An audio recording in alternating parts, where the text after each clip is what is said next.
วันนี้ผมได้ไปเห็นคลิปของเพื่อนคลิปหนึ่งเนาะที่เพิ่งลงไปเมื่อเช้านี้คือเป็นความรู้สึกเป็นความดีใจของเบาต้นที่ลูกเกิดอยู่ในประเทศไทยและได้ใบแจ้งเกิดต่างดาวอยู่ในไทยเดี๋ยวจะเป็นในใดนั้นเดี๋ยวประยัดจะพาทุกคนไปเบิ่งคลิปและรับชมกันก่อนเนาะครับพ่อแม่พี่น้อง FC ไทยลาวเมื่อสุขุสุคนเนาะมื้อนี้ก็เป็นมือดีอีกมือหนึงเนาะทุกคนซึ่งหลายๆคนคนลาวเพื่อนๆว่าต้นแหละถามมาว่าว่าเมียท้องเนาะอยากคลอดลูกในประเทศไทยเฮาสามารถแจ้งเกิดต้องมีเอกสารอย่างแน่เนาะทุกคนอันนี้ก็คือใบแจ้งเกิดของลูกบ่ต้นเนาะคืออยู่อำเภอย่อยเนาะทุกคนอำเภอย่อยเพิ่นเฮ็ดออกใบแจ้งเกิดให้คือว่าโรงพยาบาลประสานงานเนาะทุกคนคือว่าถ้าเฮาไปคลอดอยู่โรงพยาบาลนี่พยาบาลคลอดมื้อที่1มื้อที่2พยาบาลเพิ่นสิบอกให้เฮาเตรียมพาสปอร์ต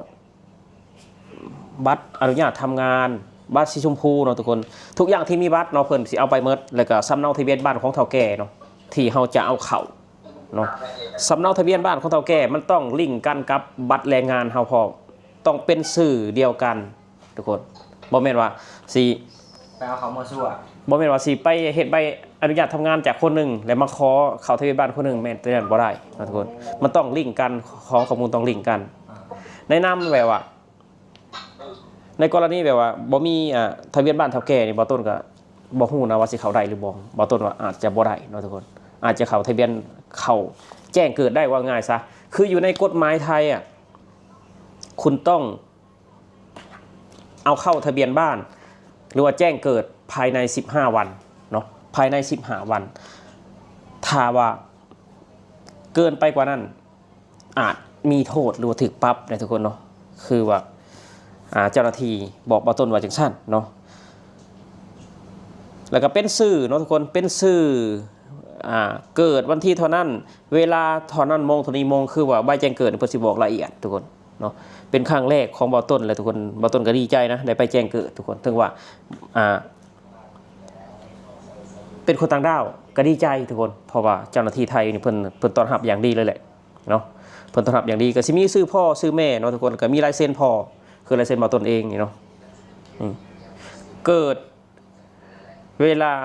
15:18 นาทีเพิ่นบอกวันพฤหัสเนาะทุกคนเป็นหลายๆอย่างเพิ่นบอกอยู่นี่เนาะสัญชาติลาวนี่เลขบัตรประจำตัวประชาชนเนาะทุกคนเนาะคลิปที่เพิ่งจบไปก็เป็นคลิปของเบาต้นเนาะเป็นบางทีเพิ่นออกมาอธิบายออกมาเล่าเนาะว่าจากการที่เฮามาทำงานในประเทศไทยแล้วได้ใบแจ้งเกิดในประเทศไทยบ่แล้วก็เฮ็ดแบบใดเนาะเพิ่นก็บอกคือให้เบิ่งทางเบื้องต้นเป็นรายละเอียดเลยน้องซึ่งว่าบ่จะได้เห็นแล้วก็ดีใจเนาะดีใจนำเบาต้นที่มีโอกาสให้ลูกพี่น้องเกิดอยู่ในประเทศไทยซึ่งว่าเกิดอยู่ในประเทศไทยกันแน่นอนว่าดีแล้วล่ะเนาะที่ได้เห็นเนาะเกิดมากับคันลืมตาดูโลกอะอยู่ในประเทศไทยเลยเนาะการเรียนการสอนก็จะอยู่ในประเทศไทยซึ่งว่าเบาต้นนี่เพิ่นดีใจและก็ตื่นเต้นมากๆพี่น้องหลายสิ่งหลายอย่างเนาะที่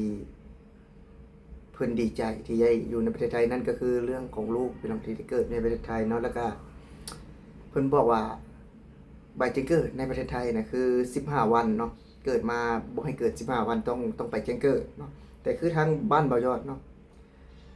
มันส่วนหลายก็จะเด็กน้อยก็จะบ่มีใบแจ้งเกิดด้วยซ้ำเนาะเด็กน้อยบ่มีใบแจ้งเกิดนี่เพราะเบายอดว่าตามตรงเลยว่าเด็กน้อยบ่มีใบแจ้งเกิดเนาะเพราะว่าคือเกิดอยู่ลาวเนาะพี่น้องเนาะบางคนก็บ่ได้เกิดในห้องหมอด้วยซ้ำเนาะเกิดอยู่ตามบ้านเนาะเกิดแบบว่าหมอตำแยหมอสมัยก่อนนะพี่น้องบ่คือทางฝั่งไทยเนาะคือทางฝั่งไทยส่วนหลายเนาะ 100% บ่แม่นส่วนหลาย 100% คือจะเกิดอยู่ในโรงพยาบาลเนาะก็จะทางโรงพยาบาลเพิ่นก็เฮ็ดใบแจ้งเกิดให้เนาะหรือว่าแบบว่าเฮ็ดติดต่อไปทางอำเภอเนาะอำเภอย่อยก็เฮ็ดใบแจ้งเกิดให้ก็คือว่าได้สะดวกทันใจเนาะคือบ้านบ่ย่อยเนาะเกิดแล้วพี่น้องถ้าหากว่าคือบ่ได้มาทำงานนำพ่อแม่เนาะก็จะบ่มีใบแจ้งเกิดคือลูกบ่ยอดก็ไปเกิดอยู่ทางโรงพยาบาลเนาะก็มีใบยืนยันจากโรงพยาบาลเนาะแต่ก็ยังบ่ทันได้เป็นใบแจ้งเกิดโดยตรงได้พี่น้องก็จะได้เข้าในเมืองเข้าอำเภอเนาะเพื่อจะไปทำใบแจ้งเกิด แต่บ่แม่นว่า15วันก็เลย15วันแล้วทำบ่ได้บ่แม่นพี่น้องทำได้ตลอดเนาะอยู่ทางฝั่งลาวก็จะทำได้ตลอดเนาะอันนี้บ่ยอดก็บ่ฮู้นะแต่ว่าบ่ยอดผ่านประสบการณ์มาเนาะตัวนี้คืออยู่บ้านบ่ยอดเนาะแต่คือทางของประเทศไทยเนี่ยเพิ่นเฮ็ดแท้เฮ็ดจริงพี่น้องเฮ็ดเป็นระเบียบเนาะคือจังได้เห็นทางเบาต้นเพิ่นบอกว่าถ้าขึ้น15วันนี่จะโดนปรับหรือว่าโดนดำเนินคดี อันนี้ก็ว่าไปอีกอย่างหนึงเนาะแต่ว่ามีระเบียบอะพี่น้องเนาะคือว่าต้องให้มีเนาะเด็กน้อยต้องมีใบแจ้งเกิดเนาะต้องมีใบรับรองแพทย์นั่นนี่เนาะพี่น้องคือบ้านบ่ยอดสลายค่ะบางคนก็บ่มีเงินที่จะมาคลอดอยู่ที่โรงพยาบาลเนาะพี่น้องเนาะเพื่อจ้างรถเดินทางเข้ามาเพราะว่าคืออยู่บ้านนอกก็ไกลก่อนที่จะเข้ามาโรงพยาบาลนะพี่น้องก็จะบางคนก็บ่มีรถบ่มีรางเนาะบ่มีเงินจ้างการจำเป็นต้องหมอตำแยเนาะคลอดอยู่ในบ้าน คือส่วนใหญ่ก็จะเป็นแบบนั้นพี่น้องสักประมาณ 70% นะมายอดเสือว่าคนลาวนะก็ยังคลอดอยู่ในบ้านเนาะคลอดแบบธรรมชาติคลอดแบบดั้งเดิมบ่ได้คลอดอยู่ในโรงพยาบาลเนาะคืออยู่ทางฝั่งไทยโรงพยาบาลเนาะหรือว่าโรงพยาบาลก็บ่แม่นโรงพยาบาลของบ้านบ่ยอดเนาะชั้นเดียวเนาะสูงสุดก็2ชั้นอยู่ในอำเภอบ้านบ่ยอดอันนี้เป็น20ชั้นเป็น30ชั้นเนาะโรงพยาบาลในประเทศไทยนะพี่น้องคือได้มาตรฐานและบ่ยอดเชื่อเลยว่าการที่เบาต้นเนาะมีลูกอยู่ในประเทศไทยนี่เพิ่นดีใจเนาะบ่ยอดก็เชื่อเลยเพราะว่าบ่ยอดก็เป็นเพื่อนกันมาดนกับเบาต้นเนาะถือว่าก็ฮู้นิสัยเจ้าของเบาต้นว่าเบาต้นดีใจเลยเบาต้นมักฮักในประเทศไทยอยู่แล้วเนาะแต่พอลูกมาเกิดอยู่ในประเทศไทยอีกก็เพิ่นก็ยิ่งดีใจเนาะเพราะว่าคือถ้าการ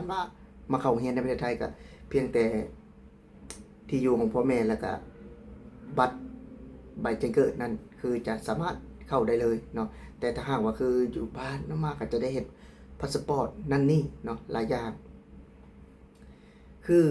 สิทธิเนาะดีมากๆเนาะหรือว่า